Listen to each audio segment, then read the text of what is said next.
ಓಂ ನಿಶುಸೀದ ಗಣಪತೆ ಗಣೇಶುತ್ವಾ ಮಾಹುರ್ವಿಪ್ರಥಮಂ ಕವೀನಾಂ ನರುತೆ ತ್ವತ್ಕ್ರಿಯತೆ ಕಿಂಚನಾರೆ ಮಹಾಮರ್ಕಂ ಮಘವನ್ ಚಿತ್ರಮರ್ಚ ತತ್ಪುರುಷಾಯ ವಿದ್ಮಹೇ ಸುವರ್ಣಪಕ್ಷಾಯ ಧೀಮಹಿ ತನ್ನೋ ಗರುಡಃ ಪ್ರಚೋದಯಾತ್. ಶ್ರೀ ಗುರುಭ್ಯೋ ನಮಃ. ಹರಿ ಓಂ. ಆತ್ಮೀಯ ಪ್ರಿಯ ಪ್ರೇಕ್ಷಕ ಮಿತ್ರರೇ, ನಿಮ್ಮೆಲ್ಲರ ಜೀವನ ಸುಖಕರ, ಸಮೃದ್ಧಿಕರ, ಲಾಭಕರವಾಗಿರಲಿ ಅಂತ ನನ್ನ ಆರಾಧ್ಯ ದೇವಿ ಹೊರನಾಡು ಅನ್ನಪೂರ್ಣೇಶ್ವರಿಯ ಪಾದಗಳಿಗೆ ನಮಸ್ಕರಿಸ್ತಾ, ಪ್ರಿಯ ಪ್ರೇಕ್ಷಕ ಮಿತ್ರರೇ, 2026 ಕುಂಭರಾಶಿಯ ವರ್ಷ ಭವಿಷ್ಯ ಹೇಗಿದೆ ಅನ್ನುವಂಥದ್ದನ್ನು ಈ ವಿಡಿಯೋಲಿ ನಾವು ನೋಡೋಣ. ಪ್ರಮುಖವಾಗಿ ನಮಗಾಗಲಿ ನಿಮಗಾಗಲಿ ಪ್ರತಿಯೊಬ್ಬರಿಗೂ ಕೂಡ ನೂತನ ಸಂವತ್ಸರ ಅನ್ನುವಂಥದ್ದು ಯುಗಾದಿ ಹಬ್ಬಕ್ಕೆ ನಾವು ಆಚರಣೆ ಮಾಡ್ತೀವಿ. ಯುಗಾದಿ ಹಬ್ಬ ಅಂದರೆ ನಮಗೆ ಹೊಸ ಸಂವತ್ಸರ. ಅವತ್ತಿನ ದಿನ ನಾವು ಹೊಸ ಬಟ್ಟೆ ಹಾಕ್ಕೊಂಡು ದೇವರ ಪೂಜೆ ಮಾಡಿ, ಸಿಹಿಯನ್ನು ಮಾಡಿ, ಬೇವು ಬೆಲ್ಲವನ್ನು ತಿಂದು ದೇವಸ್ಥಾನಕ್ಕೆ ಹೋಗಿ ಬಂದು ಹಿರಿಯರ ಹತ್ರ ಆಶೀರ್ವಾದ ಪಡ್ಕೊಂಡು ಸಂಭ್ರಮವನ್ನು ಆಚರಣೆ ಮಾಡ್ತೀವಿ ಹಬ್ಬದ ರೀತಿಯಾಗಿ. ಆದರೆ ಇವತ್ತಿನ ಕಾಲಮಟ್ಟದಲ್ಲಿ ಹ್ಯಾಪಿ ನ್ಯೂ ಇಯರ್ ಅನ್ನುವಂಥ ಕಾನ್ಸೆಪ್ಟ್ ಬಂದು ಜನವರಿ 1 ನಾವು ಆಚರಣೆಗಳನ್ನು ಮಾಡ್ತಾ ಇರ್ತಕ್ಕಂಥ ಪದ್ಧತಿನ ಅಭ್ಯಾಸ ಮಾಡ್ಕೊಳ್ತಾ ಇದ್ದೀವಿ. ಸಾಧ್ಯವಾದಷ್ಟು ಯುಗಾದಿಗೆ ಮಾಡಿ. ಆದರೆ ಪ್ರೇಕ್ಷಕರ ಒಂದು ಒತ್ತಾಯದ ಮೇರೆಗೆ ಜನವರಿ 1ನೇ ತಾರೀಕಿನಿಂದ ಡಿಸೆಂಬರ್ 31ನೇ ತಾರೀಕುವರೆಗೂ ವರ್ಷ ಭವಿಷ್ಯ ಏನಿದೆ 2026ರದ್ದು ಅದನ್ನು ಮಾಡಬೇಕು ಅಂತ ಕೇಳಿದಾಗ ಖಂಡಿತ ಮಾಡ್ತೀನಿ ಅಂತೇಳಿ ನಿಮಗೋಸ್ಕರ ಈ ಒಂದು ವಿಡಿಯೋವನ್ನು ಮಾಡ್ತಾ ಇದ್ದೀನಿ. ಹಾಗಾದರೆ ಕುಂಭರಾಶಿಯವರಿಗೆ 2026 ಜನವರಿ 1ರಿಂದ ಡಿಸೆಂಬರ್ 31ರವರೆಗೂ ಹೇಗಿದೆ ಅನ್ನುವಂತಹ ಸಂಪೂರ್ಣ ಮಾಹಿತಿಯನ್ನು ತಿಳ್ಕೊಳ್ಳೋಣ. ಪ್ರಮುಖವಾದ ಬದಲಾವಣೆಗಳು ಏನೇನಿದೆ ಅಂತಂದರೆ, 2 ಬದಲಾವಣೆಗಳನ್ನು ನಾವು ಈ ವರ್ಷದಲ್ಲಿ ಕಾಣಬಹುದು. ಒಂದು, ಜೂನ್ 2ನೇ ತಾರೀಕು ಗುರು ತಮ್ಮ ಸ್ಥಾನವನ್ನು ಬದಲಾವಣೆ ಮಾಡಿ ಕುಂಭರಾಶಿಯವರಿಗೆ 5ನೇ ಮನೆಯಿಂದ 6ನೇ ಮನೆಗೆ ಹೋಗ್ತಾರೆ. ಇದು ಮೊದಲನೇ ಬದಲಾವಣೆ. ಆದರೆ ಇನ್ನು ದೊಡ್ಡ ಪ್ರಮಾಣದ ಬದಲಾವಣೆ ಅಂದರೆ ಡಿಸೆಂಬರ್ 7ನೇ ತಾರೀಕು ರಾಹು ಕೇತುಗಳ ಬದಲಾವಣೆ ಆಗುತ್ತೆ. ಇದು 2ನೇ ದೊಡ್ಡ ಬದಲಾವಣೆ. ಆದರೆ ಡಿಸೆಂಬರ್ 7 ಅಂತಂದರೆ ಇನ್ನು 23 ದಿನ ಇರುತ್ತೆ 2026ರಲ್ಲಿ. ಹಾಗಾಗಿ ಅದು 2027ರ ವರ್ಷ ಭವಿಷ್ಯಕ್ಕೆ ಹೊರಟು ಬಿಡುತ್ತೆ ರಾಹುಕೇತುಗಳ ಒಂದು ಬದಲಾವಣೆ. ಹಾಗಿದ್ರೆ ನಾವು ಕೇವಲ ಗುರುವನ್ನು ಮಾತ್ರ ನಾವು ತಗೊಳ್ಬೇಕಾಗುತ್ತೆ ಈ ಒಂದು ವರ್ಷ ಭವಿಷ್ಯ. ಇನ್ನು ಶನಿ ನಿಮ್ಮ ರಾಶಿಗೆ 2ನೇ ಮನೆಯಲ್ಲೇ ಇರ್ತಾರೆ. ನಿಮ್ಮ ರಾಶಿಯಾಧಿಪತಿ ಶನಿ ದ್ವಿತೀಯ ಸ್ಥಾನದಲ್ಲಿ ಇರ್ತಾರೆ. ರಾಹು ನಿಮ್ಮ ರಾಶಿಯಲ್ಲೇ ಇರ್ತಾರೆ. ಕೇತು ನಿಮ್ಮ ರಾಶಿಯಿಂದ 7ನೇ ಮನೆಯಲ್ಲಿ ಇರ್ತಾರೆ. ಈ 4 ಗ್ರಹಗಳಲ್ಲಿ 3 ಗ್ರಹಗಳು ಎಲ್ಲಿದೆಯೋ ಅಲ್ಲೇ ಯಥಾಸ್ಥಿತಿ ಕಾಯ್ಕೊಳ್ಳುತ್ತೆ. ಒಂದು ಗ್ರಹ ಮಾತ್ರ ಅಂದರೆ ಗುರು ಗ್ರಹ ಮಾತ್ರ ಬದಲಾವಣೆಯನ್ನು ಮಾಡುತ್ತೆ. ನಿಮಗೆ ಗೊತ್ತಿರಲಿ, ಶನಿ ಬದಲಾವಣೆ ಆಗಬೇಕು ಅಂದರೆ 2.5 ವರ್ಷ ಕಾಲ ಸಮಯ ತಗೊಳ್ಳುತ್ತೆ. 2.5 ವರ್ಷಕ್ಕೊಮ್ಮೆ ಶನಿ ತಮ್ಮ ಸ್ಥಾನವನ್ನು ಬದಲಾವಣೆ ಮಾಡ್ತಾರೆ. ಹಾಗೆ ರಾಹುಕೇತುಗಳು 18 ತಿಂಗಳು ಅಂದರೆ 1.5 ವರ್ಷಕ್ಕೆ ಒಮ್ಮೆ ತಮ್ಮ ಸ್ಥಾನವನ್ನು ಬದಲಾವಣೆ ಮಾಡಿದ್ರೆ, ಇನ್ನು ಶುಕ್ರ 30 ದಿನಗಳಿಂದ 60 ದಿನಗಳೊಳಗೆ ತಮ್ಮ ಸ್ಥಾನವನ್ನು ಬದಲಾವಣೆ ಮಾಡ್ತಾರೆ. ರವಿ ಅಂದರೆ ಸೂರ್ಯ 1 ತಿಂಗಳಿಗೊಮ್ಮೆ ತಮ್ಮ ಸ್ಥಾನವನ್ನು ಬದಲಾವಣೆ ಮಾಡ್ತಾರೆ. ಕುಜ ಅಂದರೆ ಮಂಗಳ 45 ದಿನದಿಂದ 60 ದಿನಗಳ ಕಾಲಾವಕಾಶದಲ್ಲಿ ತಮ್ಮ ಸ್ಥಾನವನ್ನು ಬದಲಾವಣೆ ಮಾಡ್ತಾರೆ. ಬುಧ 14 ದಿನದಿಂದ 28 ದಿನಗಳಲ್ಲಿ ತಮ್ಮ ಸ್ಥಾನವನ್ನು ಬದಲಾವಣೆ ಮಾಡಿದ್ರೆ, ಇನ್ನು ಗುರು 1 ವರ್ಷಕ್ಕೆ ಒಮ್ಮೆ ಬದಲಾವಣೆ ಮಾಡಿ, ಚಂದ್ರ 2.5 ದಿನ ಅಂದರೆ ಡೇಸ್ 2.5 ದಿನಕ್ಕೆ ಒಮ್ಮೆ ತಮ್ಮ ಸ್ಥಾನವನ್ನು ಬದಲಾವಣೆ ಮಾಡ್ತಾರೆ. ಇದು ಗ್ರಹಗಳ ಬದಲಾವಣೆ ಆಗುವಂತಹ ಒಂದು ವಿಚಾರ.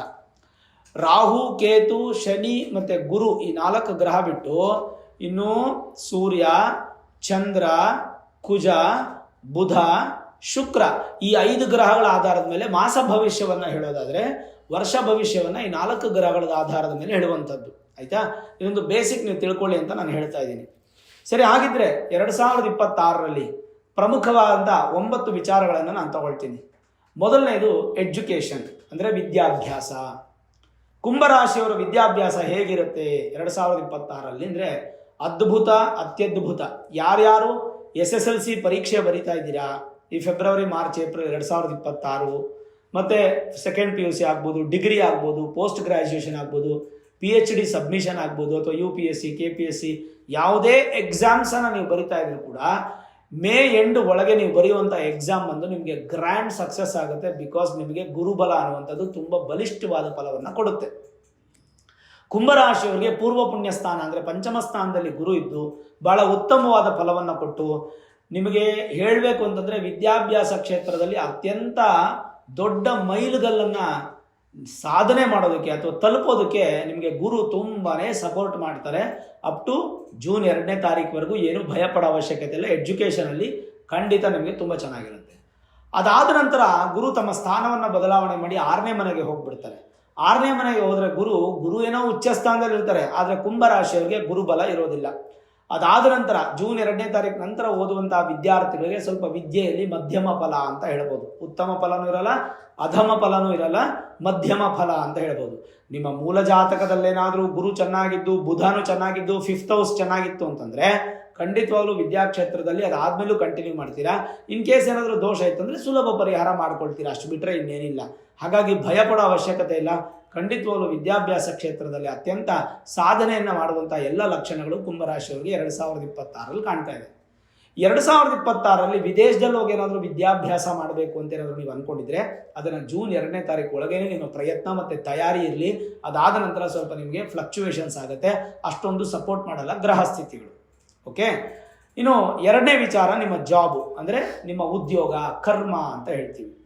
ಉದ್ಯೋಗಕ್ಕೆ ಅಧಿಪತಿ ಯಾರು ಅಂತಂದರೆ ಕರ್ಮಕಾರಕ ಶನಿ. ಕರ್ಮಸ್ಥಾನಾಧಿಪತಿ 10th house lord. ನೀವು 10th ಹೌಸ್ ಲಾರ್ಡ್ ಯಾರಂದರೆ ಕುಜ 45ರಿಂದ 60 ದಿನಕ್ಕೊಮ್ಮೆ ಬದಲಾವಣೆ ಆಗ್ತಾ ಇರ್ತಾರೋದ್ರಿಂದ ಸ್ವಲ್ಪ ಮಟ್ಟಿಗೆ ಕುಜನ ಬಲಹೀನ ನೋಡ್ಕೊಂಡು ನಾವು ಹೇಳ್ಬೋದು ಮಾಸ ಭವಿಷ್ಯದಲ್ಲಿ. ವರ್ಷ ಭವಿಷ್ಯ ಅಂತ ಬಂದಾಗ ಕರ್ಮಕಾರಕನಾಗಿರ್ತಕ್ಕಂಥ ಶನಿ ನಿಮಗೆ 2ನೇ ಮನೆಯಲ್ಲಿದ್ದಾಗ ಏನು ಫಲ ಅಂತಂದರೆ ಭರ್ತವ್ಯಮಖಿಲಂ ವಿತ್ತಂ ವಾಣಿ ಚಕ್ಷುಶ್ಚ ದಕ್ಷಿಣಂ ವಿದ್ಯಾಶ್ಚ ವಿವಿಧಾಶ್ಚೈತತ್ ಸರ್ವಂ ಚಿಂತ್ಯನ್ ದ್ವಿತೀಯತಃ. 2ನೇ ಮನೆಯ ಏನೇನು ಚಿಂತನೆ ಮಾಡಬೇಕು ಅಂದರೆ ಶನಿಯು ದ್ವಿತೀಯದಲ್ಲಿದ್ದಾಗ ಗೋಚಾರದಲ್ಲಿ ಉದ್ಯೋಗದ ವಿಚಾರದಲ್ಲಿ ಬ್ಯಾಲೆನ್ಸ್ಡ್ ಆದಂಥ ಒಂದು ಫಲವನ್ನು ಕೊಡ್ತಾನೆ. ಈ ಕಡೆ ಅತ್ಯಂತ ಸಂತೋಷವೂ ಕೊಡಲ್ಲ, ಏನೋ ಡಬಲ್ ಪ್ರಮೋಷನ್ ಕೊಟ್ಟು ನಿಮ್ಗೇನೋ ಸ್ಯಾಲ್ರಿ 50%ಗಿಂತ ಜಾಸ್ತಿ ಹೈಕ್ ಮಾಡಿಬಿಟ್ಟು ನಿಮಗೇನೋ ಒಂದು ಸ್ಥಾನಕ್ಕೆ ಪೀಕ್ ಪೊಸಿಷನ್ಗೆ ಏನು ತೊಗೊಂಡೋಗಿ ಕುತ್ಕೊಳ್ಳಲ್ಲ. ಇನ್ನೇನೋ ಸಮಸ್ಯೆ ಆಯಿತು ಅಂದರೂ ಕೂಡ ತೀರಾ ಲೋ ಗ್ರೇಡಿಗೆ ಬಂದು ಡಿಕ್ರೀಸ್ ಆಗಿ 0 ಅಥವಾ ಮೈನಸ್ಸು ಆಗೋದಿಲ್ಲ. ಹಂಗೆ ಬೆಳೆದ್ರೂ ಒಂದು 10%, 20% ಬೆಳಿತೀರಾ, ಹಂಗೆ ಬಿದ್ದರೂ ಒಂದು 10%, 20% ಬೀಳ್ತೀರಾ. ಬಿಟ್ಟರೆ ಈ ಒಂದು ಮಧ್ಯಮದ ಬ್ಯಾಲೆನ್ಸ್ಡ್ ಟೈಮಲ್ಲೇ ನೀವು ಬದಲಾವಣೆಗಳಾಗ್ತಾ ಇರುತ್ತೆ ಹೊರತು ದೊಡ್ಡದಾದಂಥ ಬದಲಾವಣೆಗಳು ನೆಗೆಟಿವ್ ಆಗೂ ಇಲ್ಲ, ಪಾಸಿಟಿವ್ ಆಗೂ ಇಲ್ಲ. ಕುಟುಂಬ ಸೌಖ್ಯ ಅನ್ನುವಂಥದ್ದು ಸ್ವಲ್ಪ ನಿಮಗೆ ಕಡಿಮೆ ಆಗುವಂಥ ಸಾಧ್ಯತೆಗಳಿರುತ್ತೆ. ಮಾತಿನಿಂದ ಒಂದು ಸ್ವಲ್ಪ ವೈಮನಸ್ಸೆ ಆಗುವಂಥ ಸಾಧ್ಯತೆ, ಅದನ್ನೇ ನಾನು ನಿಮ್ಗೆ ಹೇಳಲಿಕ್ಕೆ ಹೊರಟೆ. ನಿಮ್ಮ ಮಾತು ತುಂಬ ಹಿಡಿತದಲ್ಲಿರಲಿ. ಉದ್ಯೋಗ ಮಾಡಬೇಕಾದ್ರೆ ನಿಮ್ಮ ದಣಿಗಳು ಯಾರು ನಿಮಗೆ ಸಂಬಳ ಕೊಡ್ತಾರೋ ಅವರು ನಿಮಗೆ ದೇವರ ಸ್ವರೂಪ, ಅವರು ನಿಮಗೆ ಅನ್ನದಾತರು. ಅವ್ರ ಬಗ್ಗೆ ಹಗುರವಾಗಿ ಮಾತಾಡ್ಲಿಕ್ಕೆ ಹೋಗ್ಬೇಡಿ. ನಿಮ್ಮ ಕಲೀಗ್ಸ್ ಜೊತೆ, ನಿಮ್ಮ ಹಿರಿಯರ ಬಗ್ಗೆ, ಒಂದು HR ಬಗ್ಗೆನೋ, ಒಂದು ಮ್ಯಾನೇಜರ್ ಬಗ್ಗೆನೋ, ಅಥವಾ ಒಂದು VP ಬಗ್ಗೆನೋ, ಅಥವಾ CEO, MD, ಚೇರ್ಮನ್ ಬಗ್ಗೆನೋ ಏನಾದರೂ ಮಾತಾಡೋದು, ಆ ಮಾತಿನಿಂದ ನಿಮ್ಗೆ ಏನಾದರೂ ತೊಂದರೆ ಆಗಿ ಉದ್ಯೋಗದಲ್ಲಿ ಫೈರ್ ಆಗುವಂಥ ಸಾಧ್ಯತೆ, ಬ್ರೇಕ್ ಸಿಗುವಂಥ ಸಾಧ್ಯತೆ ಇವೆಲ್ಲ ಕಾಣಬಹುದು. ಹಾಗಾಗಿ ಆದಷ್ಟು ನಿಮ್ಮ ಮಾತನ್ನು ಸ್ವಲ್ಪ ಹಿಡಿತದಲ್ಲಿ ಇಟ್ಕೊಳ್ತಕ್ಕಂಥದ್ದು ಒಳ್ಳೆಯದು. ಇನ್ನೊಂದೇನಪ್ಪ ಅಂತಂದರೆ ಆರ್ಥಿಕ ಭದ್ರತೆಯನ್ನು ಸ್ವಲ್ಪ ಕೊಡ್ತಾರೆ. ಯಾರು ನಿಮಗೆ ಶನಿ ಬಂದು ಆರ್ಥಿಕ ಭದ್ರತೆಯನ್ನು ಕೊಡ್ತಾರೆ. ಜೊತೆಗೆ ಸ್ವಲ್ಪ ಮನೆಗೆ ವಸ್ತುಗಳನ್ನು ತರುವಂಥದ್ದು, ಸ್ವಲ್ಪ ಒಳ್ಳೆಯ ಖರ್ಚುಗಳನ್ನು ಮಾಡಿಸುವಂಥದ್ದು, ಇವೆಲ್ಲ ನಿಮಗೆ ಶನಿ 2ನೇ ಮನೆಯಲ್ಲಿದ್ದಾಗ ಕೊಡ್ತಾರೆ. ಜೊತೆಗೇನಪ್ಪ ಅಂದರೆ ಮುಖದಲ್ಲಿ ಸ್ವಲ್ಪ ಬೆಳ್ಳಿಗಿರೋ ಮುಖ ಒಂಚೂರು ಕಪ್ಪಗಾಗೋದು, ಕಪ್ಪಗಿರೋ ಮುಖ ಒಂದು ಸ್ವಲ್ಪ ಕಳ್ಕೊಳ್ಳೋದು ವೈಮನಸ್ಯಕ್ಕೆ ಕಾರಣ ಆಗುತ್ತೆ. ಮುಖದಿಂದ ಸ್ವಲ್ಪ ಬೇಸರ ಉಂಟಾಗುವಂಥದ್ದು ನಿಮಗೆ ಸಾಧ್ಯತೆಗಳು ಜಾಸ್ತಿ ಇರುತ್ತೆ. ಸ್ವಲ್ಪ ಮಟ್ಟಿಗೆ ನೀವು ಯಾಮಾರಿದ್ರೆ ಹೋಗ್ಬಿಡ್ತೀರಾ. ಒಂದು ಭೂಮಿ ಖರೀದಿಯಲ್ಲಾಗಲಿ ಅಥವಾ ಯಾವುದೇ ವಿಚಾರದಲ್ಲಾಗಲಿ ಯಾಮಾರಬಾರದು, ಸ್ವಲ್ಪ ಹುಷಾರಾಗಿರಬೇಕು. ಎಕ್ಸಾಂಪಲ್ ಒಂದು ಭೂಮಿ ಖರೀದಿ ಮಾಡ್ತೀರಾ, ಒಂದು ಲೀಗಲ್ ಹೋಗ್ತೀರಾ ಅಂದರೆ ಒಂದು ಲಾಯರ್ ಹತ್ರ ಲೀಗಲ್ ತೊಗೋಬೇಡಿ, 2 ಲಾಯರ್ ಹತ್ರ ಲೀಗಲ್ ತೊಗೊಳ್ಳಿ. ಡಬಲ್ ಕನ್ಫರ್ಮೇಷನ್ಸ್ ಮಾಡ್ಕೊಳ್ಳಿ. ಪ್ರತಿಯೊಂದರಲ್ಲೂ ಯಾವುದ್ರಲ್ಲೂ ಮೋಸ ಹೋಗಬೇಡಿ. ಯಾವುದಾದ್ರು ಇನ್ವೆಸ್ಟ್ಮೆಂಟ್ ಇದ್ರೂ ಕೂಡ ಅದನ್ನು ಪ್ಲ್ಯಾನ್ಡ್ ಆಗಿರಲಿ. ದಿಢೀರಂತ ಯಾವುದು ಈ ವರ್ಷ ಡಿಸಿಷನ್ಸ್ ತೊಗೊಳ್ಳೋದು ಬೇಡ. ಶ್ರಮದಿಂದ ನಿಮಗೆ ಶ್ರಮಿಕ ಫಲ ಅನ್ನುವಂಥದ್ದು ಸಿಗುತ್ತೆ. ಹಾಗಾಗಿ ಉದ್ಯೋಗದಲ್ಲಿ ದೊಡ್ಡ ಪ್ರಮಾಣದ ಸಕ್ಸಸ್ಸು ಇಲ್ಲ, ಹಾಗಂತ ತೀರಾ ನೆಗೆಟಿವ್ ಆಗುವಂಥ ಸಾಧ್ಯತೆಗಳು ಯಾವುದೂ ಇಲ್ಲ. ಇರೋ ಉದ್ಯೋಗನ ಹಾಗೆ ಕಾಪಾಡ್ಕೊಳ್ಳಿ. ಇಲ್ಲ ಗುರುಗಳೇ ನಮ್ಮ ಕೈಲಿ ಉದ್ಯೋಗ ಮಾಡೋಕ್ಕಾಗ್ತಾ ಇಲ್ಲ, ಬಹಳ ಕಷ್ಟ ಆಗ್ತಾ ಇದೆ ಅಂದರೆ ಜೂನ್ 2ನೇ ತಾರೀಕುವರೆಗೂ ಕುಂಭರಾಶಿಯವರಿಗೆ ಗುರುಬಲ ಇರುತ್ತಲ್ಲ, ಹಾಗಾಗಿ ಅಷ್ಟರ ಒಳಗೆ ಬೇಕಾದರೆ ಚೇಂಜ್ ಮಾಡಿ, ಏನೋ ನಿಮ್ಮ ಸ್ಕಿಲ್ಸ್ನ ಇಂಪ್ರೂವ್ ಮಾಡಿಕೊಂಡು ಇಂಟರ್ವ್ಯೂಸ್ ಅಟೆಂಡ್ ಮಾಡಿಕೊಂಡು ಸ್ವಲ್ಪ ಮಟ್ಟಿಗೆ ಒಂಚೂರು ಅದ್ರ ಬಗ್ಗೆ ಇಂಟರ್ವ್ಯೂ ವರ್ಕ್ ಮಾಡಿಕೊಂಡು ನೀವು ಪ್ಲ್ಯಾನ್ ಮಾಡಿಕೊಂಡು ಜೂನ್ 2ನೇ ತಾರೀಕು ಒಳಗೆ ಯಾವ್ದಾದ್ರು ಇಂಟರ್ವ್ಯೂ ಸಕ್ಸಸ್ ಮಾಡಿಕೊಂಡು ತದನಂತರವಾಗಿ ನೀವು ಚೇಂಜ್ ಮಾಡಿ. ಅದಾದಮೇಲಂತೂ ಖಂಡಿತ ಇನ್ನು 1-1.5 ವರ್ಷ ಯಾವುದೇ ಕಾರಣಕ್ಕೂ ಚೇಂಜ್ ಮಾಡಲಿಕ್ಕೆ ಹೋಗ್ಬೇಡಿ. ಇರೋ ಉದ್ಯೋಗನ ಕಂಟಿನ್ಯೂ ಮಾಡ್ಕೊಂಡು ಹೋಗೋದು ಭಾಳ ಉತ್ತಮ. ಮೂಲ ಜಾತಕದಲ್ಲೇನಾದರೂ ಶನಿ ಚೆನ್ನಾಗಿದ್ದು 10th ಹೌಸ್ ಲಾರ್ಡ್ ಚೆನ್ನಾಗಿತ್ತು ಅಂದರೆ ಏನೂ ತೊಂದರೆ ಇಲ್ಲ. ಆಫ್ಟರ್ June 2 ಕೂಡ ನೀವು ಚೇಂಜ್ ಮಾಡ್ಬೋದು. ಅದಕ್ಕೆ ನೀವು ನಿಮ್ಮ ಮೂಲ ಜಾತಕವನ್ನು ನುರಿತ ಜ್ಯೋತಿಷ್ಯರಿಗೆ ತೋರಿಸ್ಕೊಂಡು Vedic astrology, higher astrology predictions ಅನ್ನು ಮಾಡಿಸ್ಕೊಂಡು ಚೆನ್ನಾಗಿದ್ದರೆ ಎಂಜಾಯ್ ಮಾಡಿ, ಚೆನ್ನಾಗಿಲ್ಲ ಅಂತಂದರೆ ಏನಾದರೂ ಸುಲಭ ಪರಿಹಾರಗಳನ್ನು ಮಾಡಿಕೊಂಡು ಮತ್ತೆ ಆ ಫಲ ಅನ್ನುವಂಥದ್ದು ಭಗವಂತ ತೃಪ್ತಿಯಾಗಿ ನಿಮಗೆ ಕೊಡಲಿ ಅಂತ ಕೇಳ್ಕೊತೇನೆ. ಇನ್ನು ಮೂರನೇದಾಗಿ ಬಿಸ್ನೆಸ್. ವ್ಯಾಪಾರ ನಿಮಿತ್ತವಾಗಿ ಕುಂಭರಾಶಿಯವರಿಗೆ 2026ರಲ್ಲಿ ಅತ್ಯಂತ ಅದ್ಭುತ ಫಲ. ಹೊಸದಾಗಿ ಏನಾದರೂ ಬಿಸ್ನೆಸ್ ಮಾಡಬೇಕಾದ್ರೂ ಕೂಡ ತುಂಬ ಚೆನ್ನಾಗಿದೆ, ಕಂಟಿನ್ಯೂ ಮಾಡಿ. ಬಿಸ್ನೆಸ್ಸನ್ನು ನೀವು ಹೊಸದಾಗಿ ಶುರು ಮಾಡಬೇಕಾದ್ರೆ ಧೈರ್ಯವಾಗಿ ಮಾಡಿ. ಇರೋ ಬಿಸ್ನೆಸ್ಸನ್ನು ನೀವು ಇಂಪ್ರೂವ್ ಮಾಡಬೇಕಾದ್ರೂ ಕೂಡ 2026 ನಿಮಗೆ ತುಂಬ ಅದ್ಭುತವಾದ ಅವಕಾಶ. ಆ್ಯಂಡ್ ಮೋರ್ ಓವರ್ ಏನಪ್ಪ ಅಂದರೆ ಇನ್ನೊಂದು ಇಂಪಾರ್ಟೆಂಟ್ ವಿಷಯ, ಬಿಸ್ನೆಸ್ ಎಕ್ಸ್ಪ್ಯಾನ್ಷನ್ ಮಾಡಬೇಕಾದ್ರೂ ಕೂಡ ತುಂಬ ಚೆನ್ನಾಗಿರುತ್ತೆ. ಇನ್ವೆಸ್ಟ್ಮೆಂಟ್ ಮಾಡಿ, ಪಾರ್ಟ್ನರ್ಶಿಪ್ ಮಾಡಬೇಕಾದ್ರೆ ಪಾರ್ಟ್ನರ್ ಜಾತಕಗಳನ್ನು ನೋಡಿಕೊಂಡು ಆಮೇಲೆ ಡಿಸೈಡ್ ಮಾಡಿ. ಯಾರೂ ಬಂದು ನಿಮ್ಮನ್ನು ಮೋಸ ಮಾಡೋದು ಬೇಡ. ಈಗಾಗಲೇ ಮೋಸ ಹೋಗೋದು, ಕಷ್ಟಪಡೋದು ನಿಮಗೆ ಅಭ್ಯಾಸ ಆಗಿಬಿಟ್ಟಿರುತ್ತೆ. ಮತ್ತೆ ಮತ್ತೆ ಮೋಸ ಹೋಗೋದು ಬೇಡ. ಯಾಕಂದರೆ ಅಂತ್ಯ ಶನಿ ಪ್ರಭಾವದಲ್ಲಿರೋದ್ರಿಂದ ಸ್ವಲ್ಪ ಮಟ್ಟಿಗೆ ನಿಮಗೆ ಶನಿ ಬಿಟ್ಟು ಹೋಗ್ಬೇಕಾದ್ರೆ ಕೊಟ್ಟು ಹೋಗ್ತಾನೆ ಅನ್ನುವಂಥ ಮಾತಿದೆ.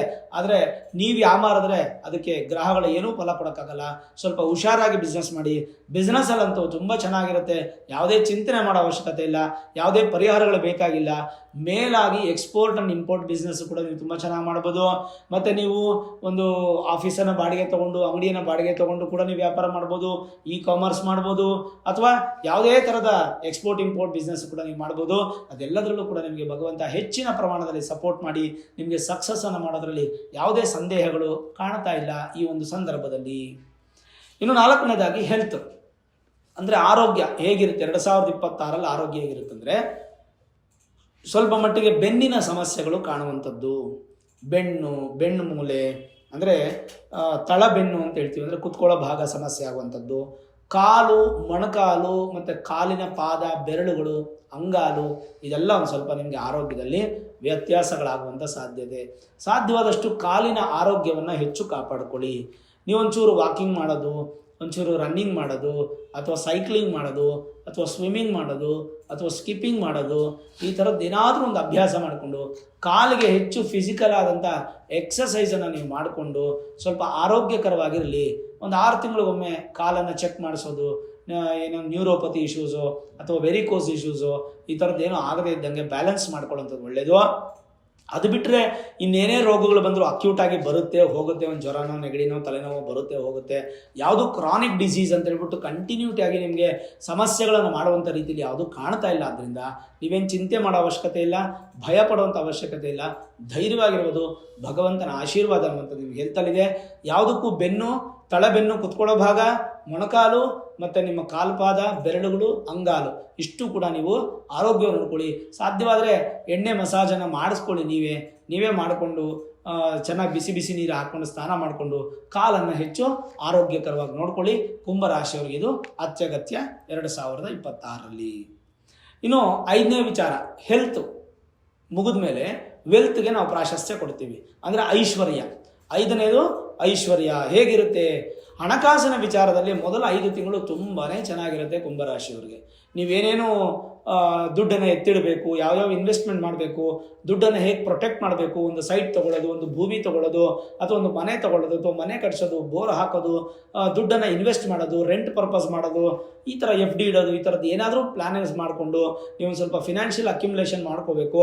ಅದು ನಿಮಗೆ ಮೇ ಎಂಡ್ವರೆಗೂ, ಅಂದರೆ ಜೂನ್ 2ನೇ ತಾರೀಕುವರೆಗೂ ನಿಮಗೆ ತುಂಬಾ ಸಪೋರ್ಟ್ ಮಾಡ್ತಾರೆ. ಎಲ್ಲ ಗ್ರಹಗಳು ನಿಮ್ಗೆ ಅನುಕೂಲ ಆಗಿದ್ದು ಫಿನಾನ್ಷಿಯಲ್ ಆಗಿ ನಿಮಗೆ ಬಲಿಷ್ಠವಾದಂಥ ಫಲ ಕೊಡಲಿಕ್ಕೆ ಸಪೋರ್ಟನ್ನು ಹೆಚ್ಚು ಮಾಡ್ತಾರೆ. ಅದಾದಮೇಲೆ ಸ್ವಲ್ಪ ಫಿನಾನ್ಷಿಯಲ್ ಕ್ರೈಸಿಸ್ ಬರ್ಬೋದು, ಸಣ್ಣ ಪುಟ್ಟ ಸಾಲ ಮಾಡುವಂಥ ಸಾಧ್ಯತೆಗಳು ಇರಬಹುದು.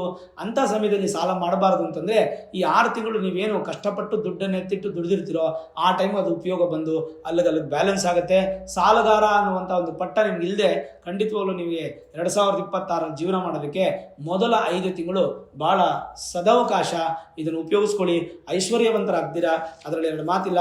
ಅದಾದ್ಮೇಲೆ ಬರುವಂಥ ಸಮಸ್ಯೆಗಳನ್ನು ಬ್ಯಾಲೆನ್ಸ್ ಮಾಡಲಿಕ್ಕೆ ಭಗವಂತ ಹೆಚ್ಚಿನ ಅನುಗ್ರಹವನ್ನು, ಕರುಣೆಯನ್ನು ನಿಮ್ಗೆ ಕೊಡ್ತಾನೆ. ಚಿಂತೆ ಮಾಡೋ ಅವಶ್ಯಕತೆ ಇಲ್ಲ, ಧೈರ್ಯವಾಗಿ ಇರಬಹುದು ನೀವು.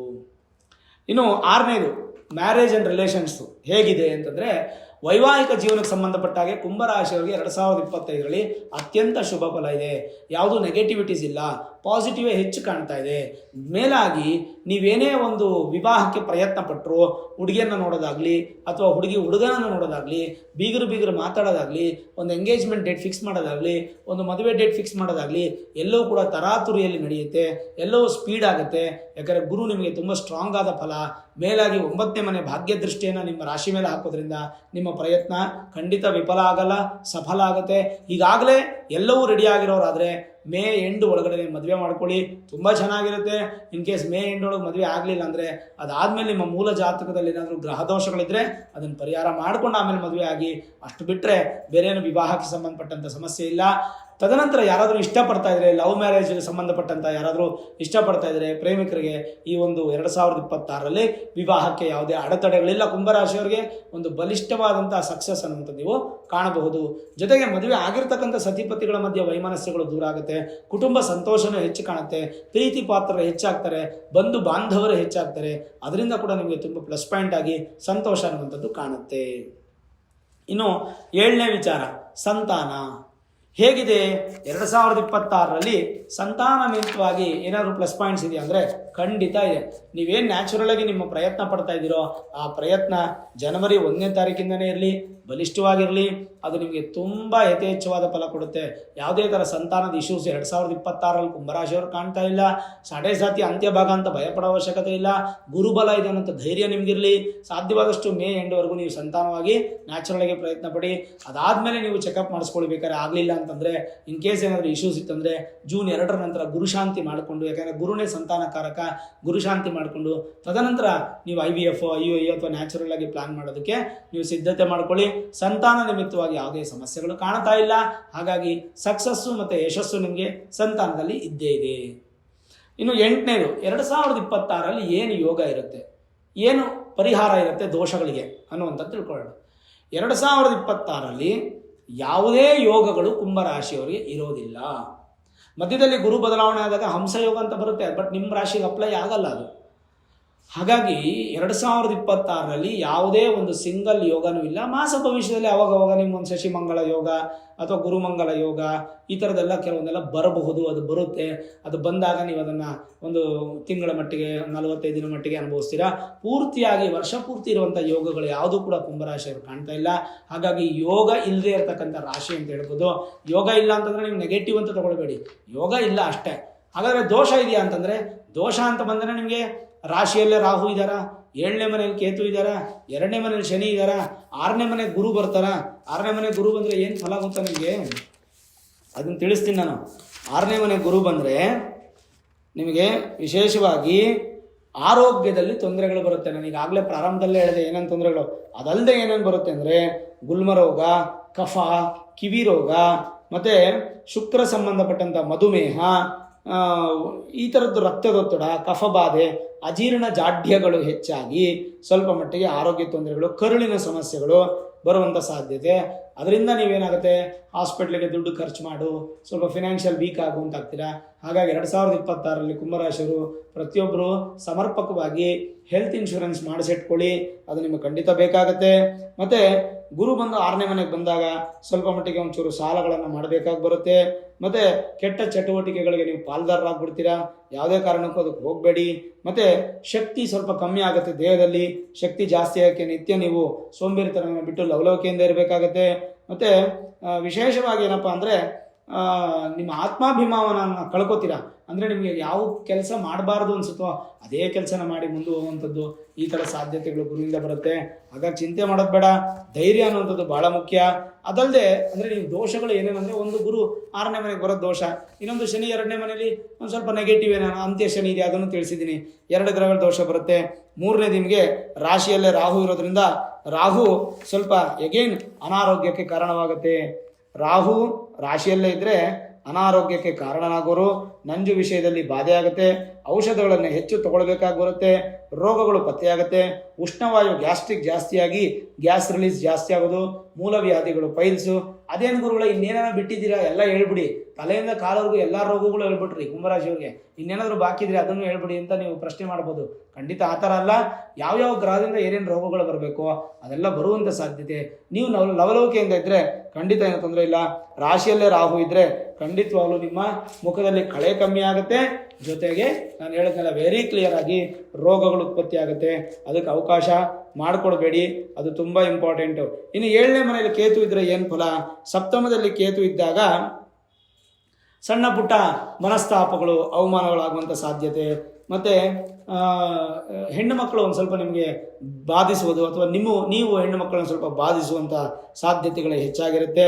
ಜೊತೆಗೆ ತೀವ್ರವಾದಂಥ ಖಿನ್ನತೆ, ಮಾನಸಿಕ ನೋವು, ದುಃಖ ಎಲ್ಲ ಓವರಾಲ್ ನೋಡಿದಾಗ ಆರೋಗ್ಯಕ್ಕೆ ಹೆಚ್ಚು ಪ್ರಾಶಸ್ತ್ಯ ಕೊಡಬೇಕು.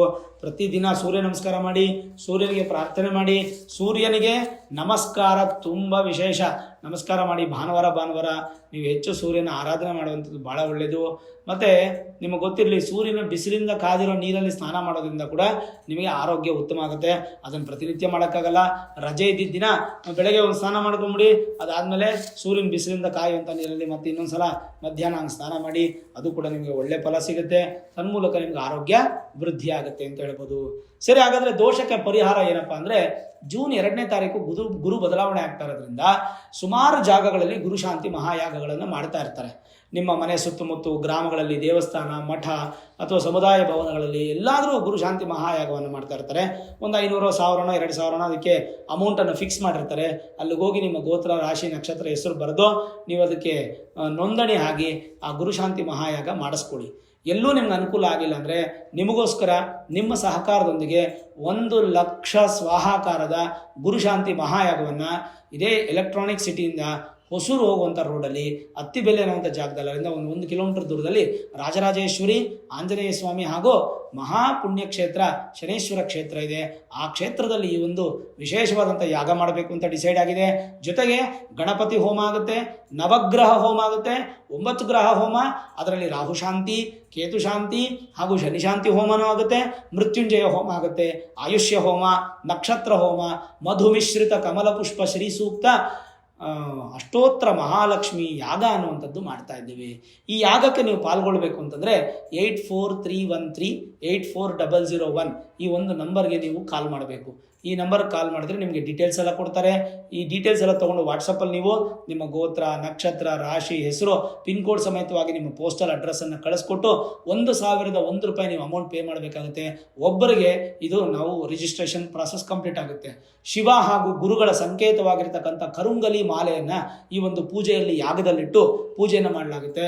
ಕೊರಿಯರ್ ಮುಖಾಂತರ ನಿಮಗೆ ಒರಿಜಿನಲ್ ಸರ್ಟಿಫಿಕೇಟ್ ಹಾಗೂ ಅಕ್ಷತೆ ಸಮೇತವಾಗಿ ನಿಮ್ಮ ಮನೆಗೆ ಬಂದು ತಲುಪುತ್ತೆ ಪೂಜೆ ಆದ ನಂತರ.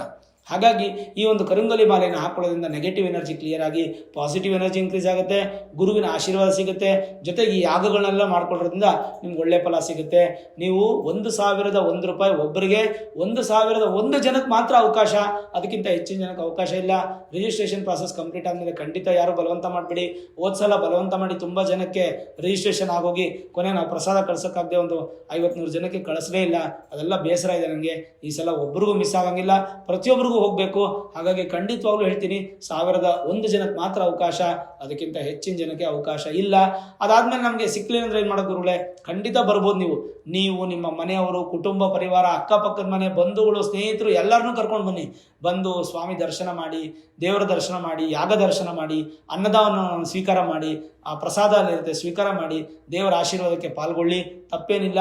ಅಕಸ್ಮಾತ್ ರಿಜಿಸ್ಟ್ರೇಷನ್ ಪ್ರಾಸೆಸ್ ಕಂಪ್ಲೀಟ್ ಆಗೊಂಡ್ರೆ ಏನು ಭಯಪಡೋ ಅವಶ್ಯಕತೆ ಇಲ್ಲ. ಡೈರೆಕ್ಟಾಗಿ ಬಂದು ದೇವರ ದರ್ಶನ ಮಾಡ್ಕೋಬೋದು. ಚಿಂತೆ ಮಾಡೋ ಅವಶ್ಯಕತೆ ಇಲ್ಲ, ಧೈರ್ಯವಾಗಿರ್ಬೋದು. ಈ ಪೂಜೆಗೆ, ಯಾಗಕ್ಕೆ ನೀವು ಪಾಲ್ಗೊಳ್ಳಿ. ಭಗವಂತನ ಆಶೀರ್ವಾದ ಮತ್ತಷ್ಟು ಮಗದಷ್ಟು ಅಭಿವೃದ್ಧಿ ಆಗುತ್ತೆ. ಎಲ್ಲ ಶಾಂತಿ ಹೋಮಗಳು ಇದರಲ್ಲಿ ಆಗುತ್ತೆ.